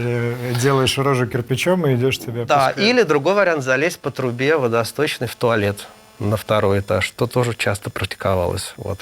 Но у меня была эта проходка, и я попал, и у меня было такое ощущение, что я попал в какой-то совершенно параллельный советскому мир. Это точно совершенно. С одной стороны, вроде совершенно такой старый имперский еще театральный зал, да, в котором играет настоящий рок-н-ролл. Боря был весь в белом, я помню, и пел песни с Радио Африки, и песню даже группы «Кино» «Троллейбус на восток», потому что Цой лежал в дурке тогда. Косил от армии. Основная задача была для тех, кто хотел попасть на концерт, когда рок-клуб стал таким популярным месте, проникнуть во двор. Потому что здесь стояло, ну, двери, там не пройдешь, там милиция. А если ты во двор попадал, то ты попадал и на концерт. Окна гримерок выходили во двор. Музыканты помогали зрителям влезть по водосточной трубе или там по веревке и проникнуть на концерт. Что невозможно. Это было единение зала и зрителей. Сейчас попробуй, приди на концерт «Аквариума», чтобы тебе Борис Гребенщиков веревку спустил там со второго... Сложно себе представить. Сложно представить. Сейчас разделение, классовое разделение произошло. А, кстати, правда, что в зале нельзя было вскакивать с мест, танцевать у сцены? Да, ну ерунда, там такое творилось. Да? Там даже сексом занимались. Там. Сексом занимались? Прямо во время концерта, я сам видел, да. Да ну? Ну так, тихонечко, да. Ну, это пускай останется на совести Юрия Юлиановича. Я этого ни разу не видел. А правда, что там все должны были сидеть, и никто не мог плясать? Поначалу совершенно да. В первые годы четко. Вот, когда вот был первый фестиваль рок-клуба в 1983 году, у нас жюри там, мы от жюри последовательно потом в течение многих лет избавлялись. И один из членов жюри был Артемий Троицкий, который во время выступления группы «Тамбурин» под песней «Чужестранец» пустился в пляс в проходе. Вот. Его оперативники свинтили. Мы его потом отмазывали. Говорю, вы что, член жюри там типа, да. Выступала там очередная группа, а мне захотелось поплясать. Ну, я там еще, наверное, принял немножко. Там все сидели очень смирно. Это, кстати, хорошо показано в фильме «Лето». Никто там не прыгает, не пляшет на сцену, то есть стоячего не рвется. Портера не было никакого? Стоячего портера не было. Это был театральный зрительный зал. Кстати говоря, то, что в Ленрок-клубе было жюри, это тоже такая славная советская традиция, которая, с одной стороны, выглядит анекдотично, да, что-то рок-фестиваль, а там жюри, сидят какие-то люди, типа КВН. Оценки выставляют вообще, как такое возможно. Вот, хотя все понимали, что это смешно, но в общем-то отношение к жюри было вполне добрым, лояльным со стороны музыкантов, а отчасти даже и заинтересованным. Потому что жюри раздавало вот все эти места, дипломы и так далее. И для бесправных самодеятельных музыкантов было очень важно, что это, условно говоря, не просто группа «Аквариум», из Ленинградского рок-клуба. А группа «Аквариум» – лауреат 2-го фестиваля Ленинградского рок-клуба. И вот с этой бумагой намного проще было, опять же, наебывать, как-то по-русски сказать, надувать всяких чиновников, комсомольцев и так далее. Дайте мне глаз, дайте мне холст, дайте мне стену, в которую можно бить гвоздь. А что была за история, что Скорпионс даже приезжали в Ленинградский рок-клуб? Да. Иду я по улице Рубинштейна. Обычно в Ленинградский рок-клуб, когда делать нечего, идешь, гарантированно, что у тебя будут собутыльники. Выпьешь винца какого-то и приятно проведешь время. В арке 2 раза стоит Коля Михайлов, председатель совета рок-клуба, и Толя Гуницкий с такими задумчивыми, секретными, закрытыми лицами. Я говорю, что дело-то? Ну, ладно, тебе скажем. Тайна только там. Сейчас Скорпионы приедут.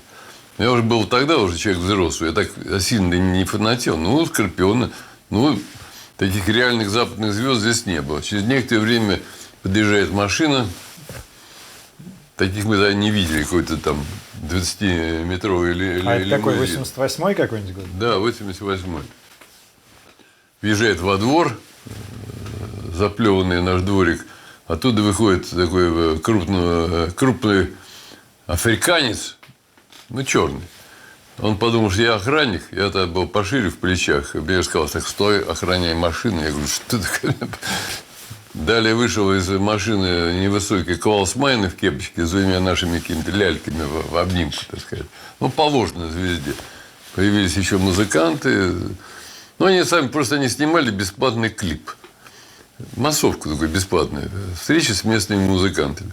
Мы поняли, что нас использовали, ну, в рекламных целях. Вот. Собаки даже бухла не выкатили, гады. Да, да, вот.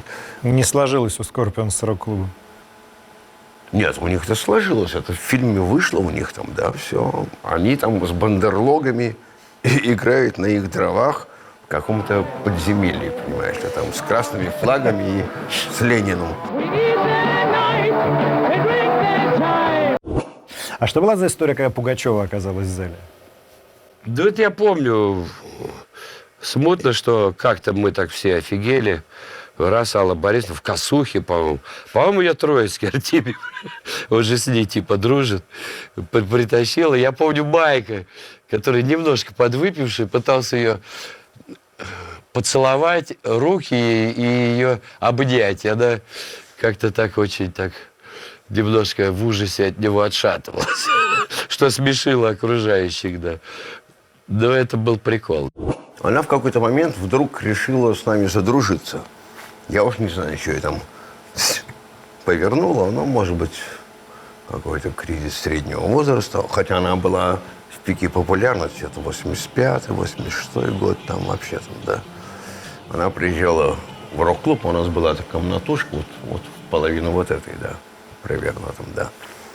Со своими клевретами. Привозила там шампанское, водку. Там разговаривала. Приглашала на свои концерты. Мы на нее ходили. Ну и, короче говоря, когда у нас случился первый выездной фестиваль за пределами Рубинштейна 13 в Доконевском, это 86-й год, вот за 3 дня до начала этого фестиваля выяснилось, что у нас нет аппаратуры. Потому что аппаратчик с аппаратурой сбежал. Такое бывает. Ну, нет аппаратуры. Фестиваль через 3 дня. Все там запущено, механизм запущен. И кто-то мне говорит, позвони-ка своей, типа, подруге, Алле Борисовне. Она мне отвечает, я объясняю ситуацию. Говорит, Коля, дай мне номер директора. Я ей даю номер директора. Минут через 15 вызывает меня директор. Говорит, ну, Николай Дмитриевич, так же нельзя. Вот. То есть я не знаю, что она ему сказала. Но аппаратуру вам дали? Но аппаратура на следующий день была, все, да. Я не знаю, что она ему сказала. Вот вклад Аллы Пугачевой в историю русского рок-н-ролла. Я до сих пор вспоминаю это. Я прекрасно помню, что группа «Кино», с которой я в то время дружил и состоял как бы в одной компании, они не любили группу ДДТ. Потому что кино это были модные ребята. Они играли музыку в стиле новой волны, они слушали Дюран-Дюран, они красили волосы, они выступали на сцене, значит, в макияже, с серьгами в ушах и так далее.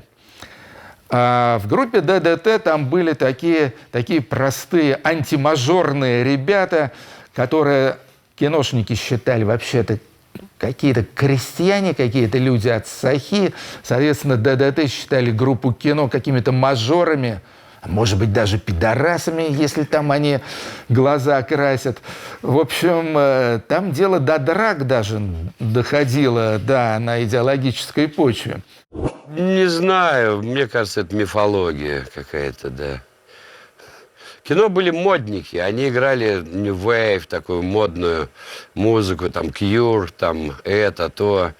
Ноги оттуда росли, да. А мы были такой сермягой всегда, да, и такой периферией, которой я всегда гордился, кстати. Я ведь ходил года 2 на концерты, на все. Я думал, что же здесь не хватает. Я понял, что для многих музыкантов России был Невский проспект, да не больше. То есть они не знали периферию, они не знали Урал, Сибирь, не знали Дальнего Востока. Невский проспект. Вот вся Россия. Ну, со всеми вытекающими, со всей философией, образной речью, символизмом, Мережковским и так далее, да. Анной Ахматовой, Гумилевым, Вертинским. А мы вот дали немножко другое. Мы как бы расширили тематику песен. Мы сделали песню «Конвейер», про чуваков, которые рубят «Жигули» на конвейерах и так далее, и то прочее. И тематика наших песен была очень свежа. И я помню, после концерта Соборя, Цой, там Курехин, еще кто-то зашли к нам в гримерку и пожали мне руку, сказали: «Круто, чувак, молодец». Это была главная награда, наверное, первая и последняя в моей жизни, когда вот тебе... Вот братва, она тебе вот искренне тебе говорит, Костя Кинчев, да, говорит: круто, молодец, здорово, ништяк, все. И ты просто в небесах. Был какой-то период незначительный, Алисаманы с киноманами бодались, но киноманов не было настолько структурировано движение, поэтому нас все время побеждали. Вот. Но потом это быстро прекратилось, и перекинулось, наши враждовали с металлистами, потом еще с кем-то. Ну, я уже сказал, не очень за этим слежу и следил. Вот. А Юрию Ильяновичу было сложно, то есть войти в рок-клуб, да. Питерский снобизм там давал о себе знать. Ну, люди. Главное, для меня всегда были люди, а не стены. Что Москва, что Питер. Москва была пошире, похлебосольнее. Москва тебя обнимала. Если ты был талантлив, она тебя поднимала на руки, и ты кочевал из кухни в кухню. Тебе ничего не надо было делать, только петь там и так далее. И пожинать какие-то, да, какие-то стаканы славы, контркультуры, да. Это было приятно. Но Москва в этом смысле, она могла и задушить в объятиях. Поэтому я переехал в Питер, где все было гораздо сложнее и строже. Вот тут были чуваки, понимаешь? Вот местные, да, начиная от Бори, кончая там Цоем, они были такие. Да. Они так смотрели до периферии немножко, ну так, да. И здесь было сложнее. То есть надо было соответствовать? Или это, не наоборот, знаю, надо было просто вражду? как бы доказать, что ты не мудак. +1,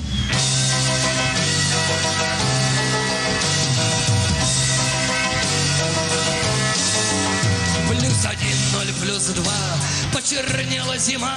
А расскажите подробнее про фестиваль. Что это такое было? Зачем это было нужно? Это происходило раз в году, обычно в конце весны или в начале лета.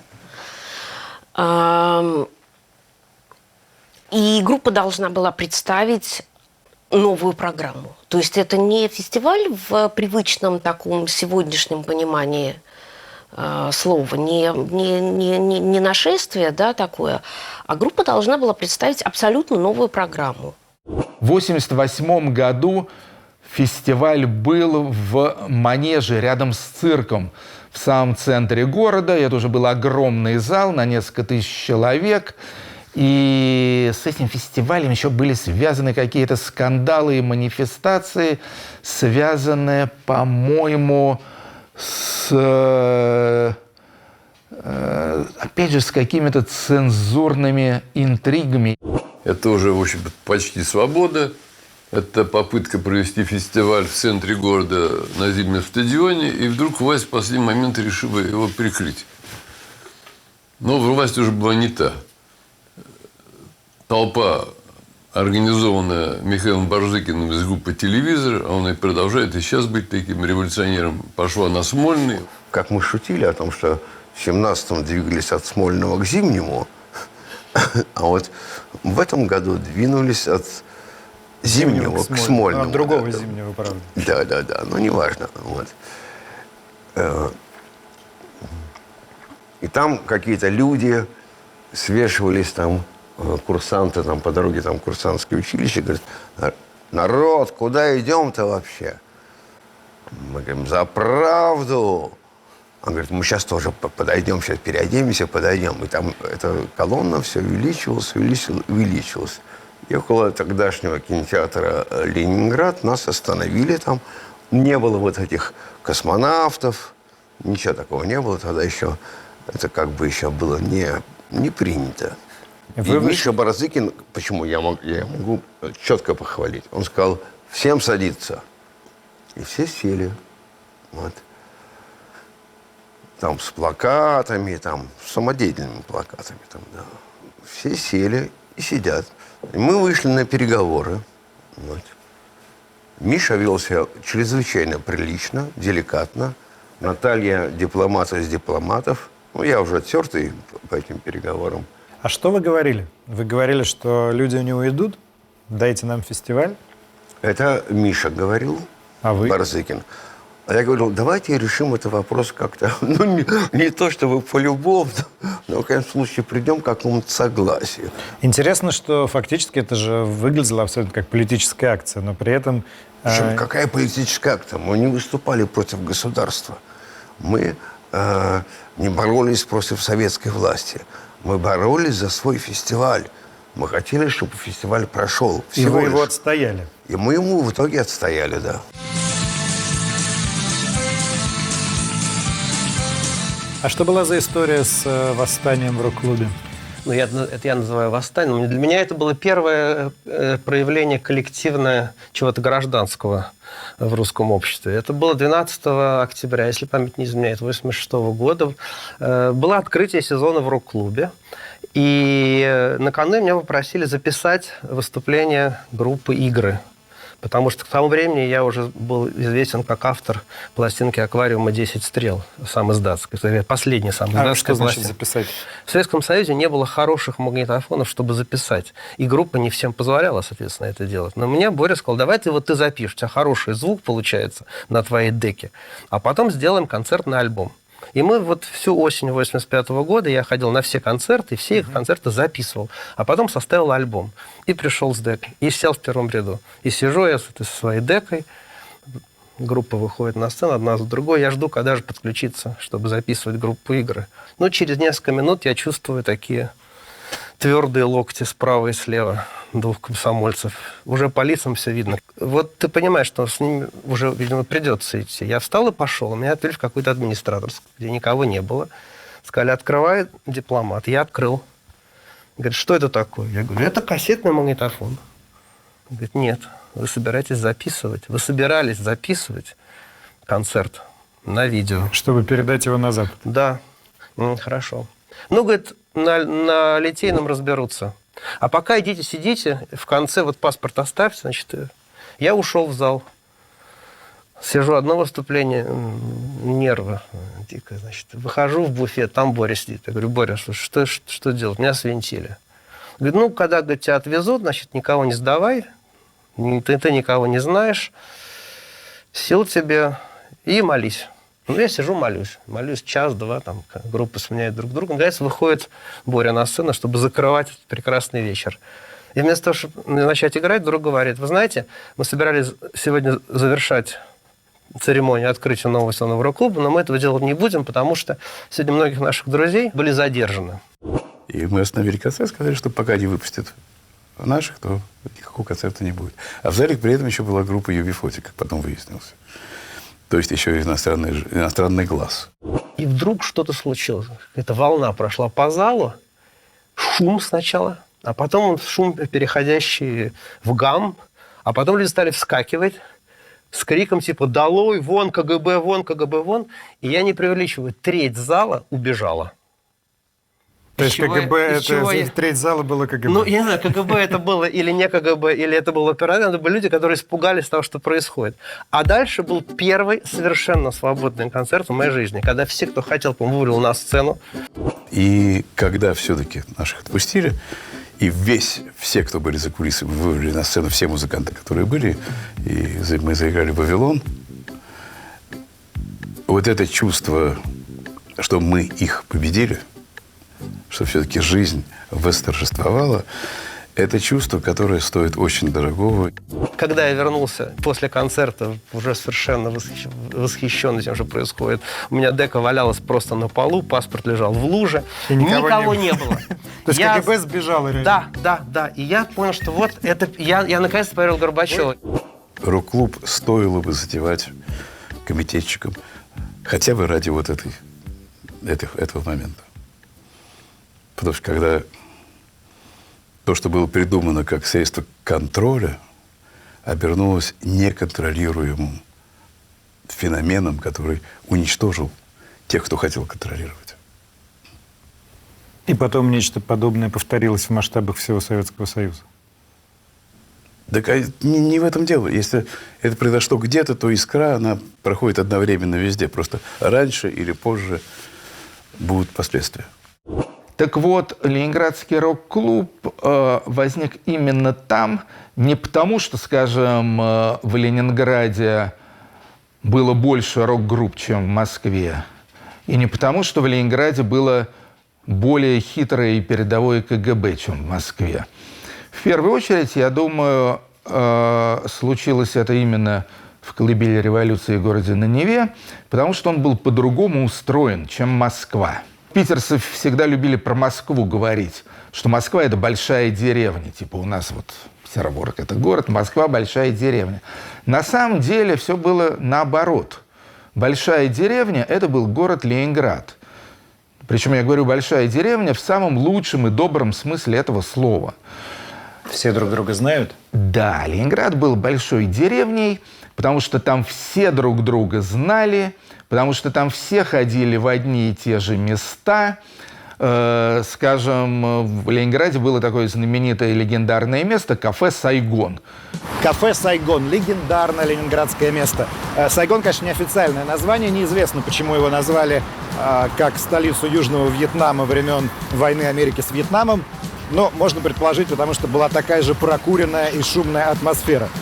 Здесь тусовался весь андеграундный Ленинград. Непризнанные поэты, писатели, художники и, разумеется, музыканты. Весь ленинградский рок-клуб здесь тусовался. По воспоминаниям всех участников, здесь были только стоячие столы, а сидячих не было вообще. Ну и в духе времени сейчас здесь бар фешенебельной гостиницы. В современном русском языке одно из таких популярных слов «возродим». Слово «возродим» подразумевает, что вначале все закатаем под асфальт, а потом будем выковыривать и возрождать. В таком вполне себе туристическом городе Париже, если там Хемингуэй пьянствовал в кафе «Клозер де Лил» на Монпарнасе, так он будет вечно там работать. Будут только фотографии при входе и будут цены повыше. У нас так вначале. А теперь соображает, что возродим Сайгон. Все возрождать. Какое-то прошлое мы начинаем мифологизировать, а какое-то просто закрашивать. Вот это очень плохо. Сайгона не осталось, гастрита, где бы ели, где можно было сосиску с картошкой купить там за несколько копеек, там, и в Сайгоне чашку кофе. И вот эти буфетчицы, все их знали по именам, эти добродушные женщины, которые к нам достаточно к волосатым хипанам относились так по-отечески. Да, в общем, очень была приятная, хорошая атмосфера. А враждебные люди были в Ленинграде тогда к вам? Ну, были, наверное, да. Но я Алексей, я приехал с периферии, с Урала, где было жестче все в 100 раз. Ну, жестче просто. Тогда моих друзей сажали там за инакомыслие, за то, за сё, и за запрещенную литературу. А когда я приехал в Питер, я обалдел, я как будто в рай попал. Вот какой-то такой душевный, знаешь. Я помню первый концерт Кости Кинчева, Задерем, Алиса. Помню концерт в 86 году в Доконевский. Я помню минуту славы аквариума, когда весь зал, ходаки буквально вот с котомками вставали дыбом, и Боря пел «Рок-н-ролл мертв», а я еще нет. Овации длились, я не знаю, но часами его не отпускали со сцены. Это была такая эйфория, такие птицы летали в зале. Просто люди рыдали, плакали, смеялись, обнимались. Это было нечто. Но рок-н-ролл мертв, а я еще нет. Рок-н-ролл мертв, а я...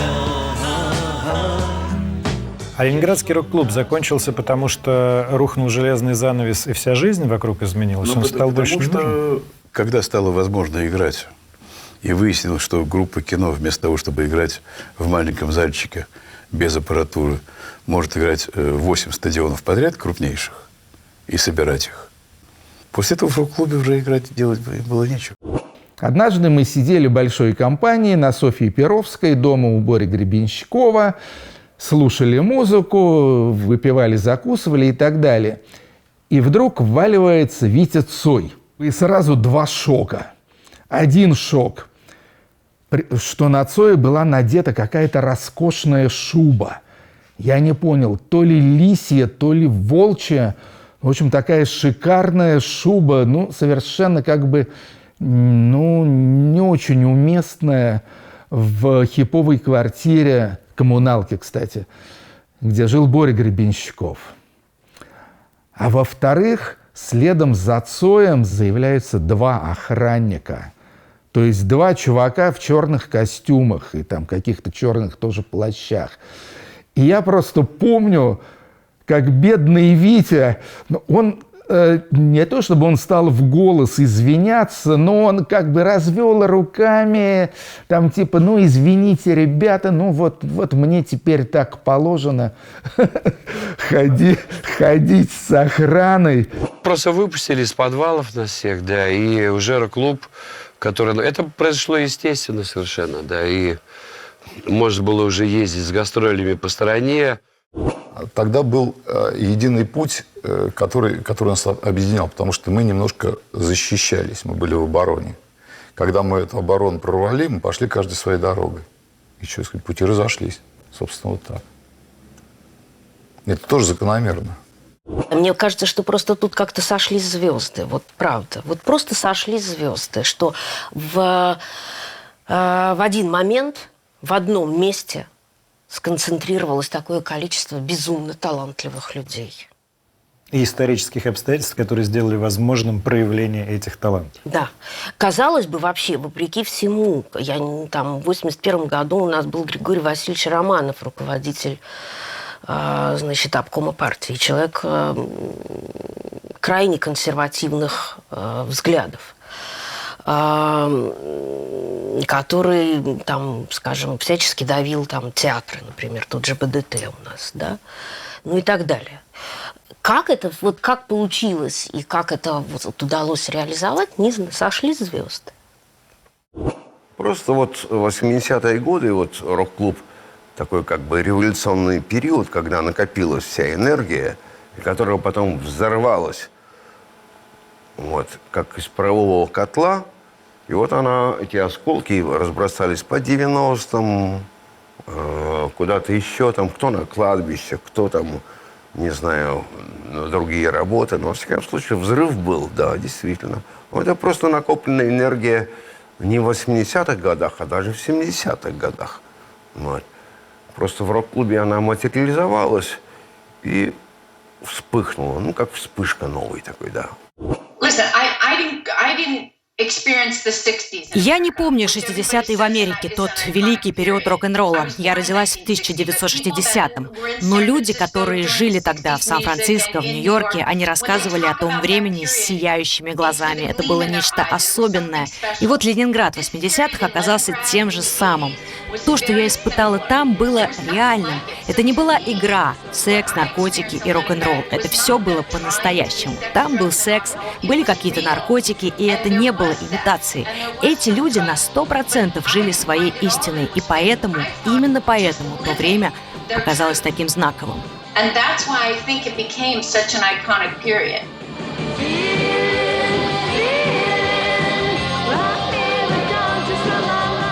Ну вот, друзья, в конце, как обычно, не претендующий на объективность, мой личный вывод из того, что мы увидели в этом выпуске.